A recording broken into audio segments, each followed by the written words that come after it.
Good morning friends. 1 મિનિટનો સંદેશ. Right, આજે આપણે જોવા માંગીએ છીએ એ ઇઝરાયલનો પ્રથમ રાજા, રાઈટ, સાઉલ વિશે.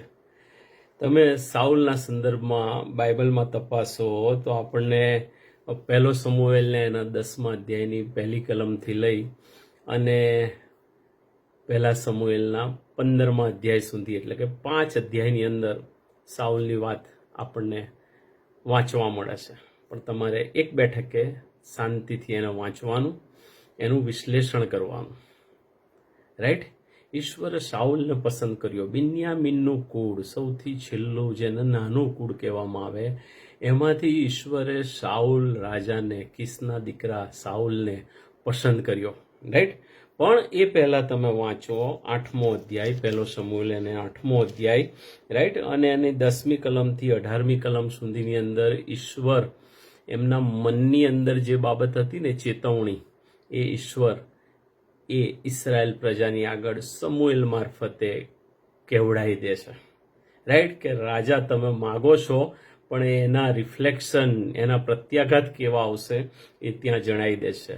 બીજા શબ્દોની અંદર આપણા ઈશ્વર, જીવતા ઈશ્વર, એ બધું જ આપણને કહીને કરે છે. એ વચન થકી, એ પરિસ્થિતિ થકી, એ સંદર્શન થકી, એ આસપાસના બીજા લોકો થકી આપણને કહેવડાવે છે. યાદ રાખીએ, પણ આપણે જ્યારે એ બાબતોનો નકાર કરીએ છીએ ત્યારે જવાબદાર આપણે પોતે ઠરીએ છીએ.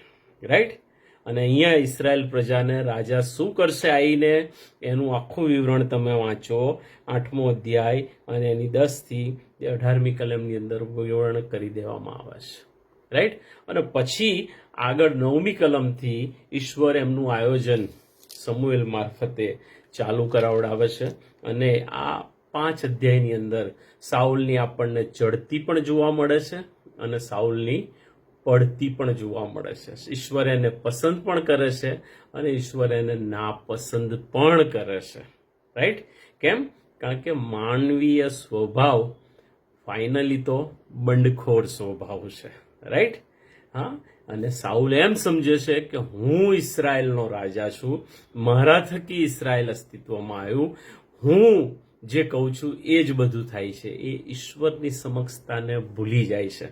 અને જ્યારે કોઈ માણસ જો ઈશ્વરની સમક્ષતાને ભૂલી જાય એની જવાબદારીમાં, ત્યારે સમજી લેવાનું કે એનું પતન ટૂંકમાં છે.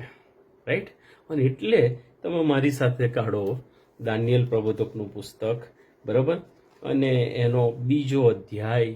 એ પ્રબોધક જે એની પ્રાર્થનામાં જે શબ્દો વાપરે છે ને, અક્ષરશઃ આજે, ગઈકાલે અને ફ્યુચરમાં, મીન્સ ભૂતકાળ, વર્તમાન અને ભવિષ્યની અંદર અક્ષરશઃ ફળીભૂત થયા છે અને થયા જ છે. શું કહે છે દાનિયેલ? 2જો અધ્યાય અને એની તમે 21મી કલમ વાંચો તો ત્યાં આગળ કહે છે કે ઈશ્વર સમયોને અને ઋતુઓને બદલી નાખે છે.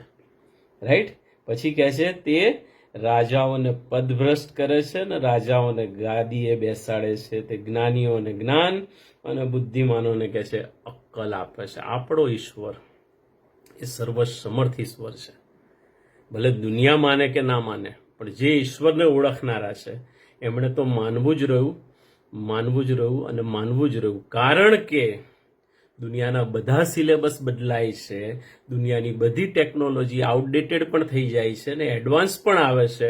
પણ વાલાઓ, આ જીવંત વચન આજે પણ જેટલા ગઈકાલે તરોતાજા હતા, આજે જેટલા તરોતાજા છે ને, ફ્યુચરમાં પણ એટલા જ તરોતાજા રહેશે. બીજા શબ્દોની અંદર, જે જૂના સમયના લોકોને લાગુ પડતા હતા, વર્તમાનમાં મને ને તમને પણ એટલા લાગુ જ પડે છે.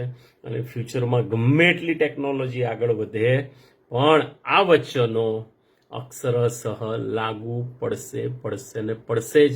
આ સિલેબસ આઉટડેટેડ થવાનો નથી.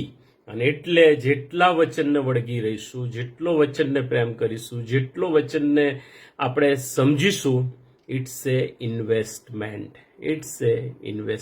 પ્રભુ આ બાબત સમજવા માટે પ્રભુ મને કૃપા આપે, પ્રભુ તમને કૃપા આપે. Have a good day. Bye bye. Take care. God bless you.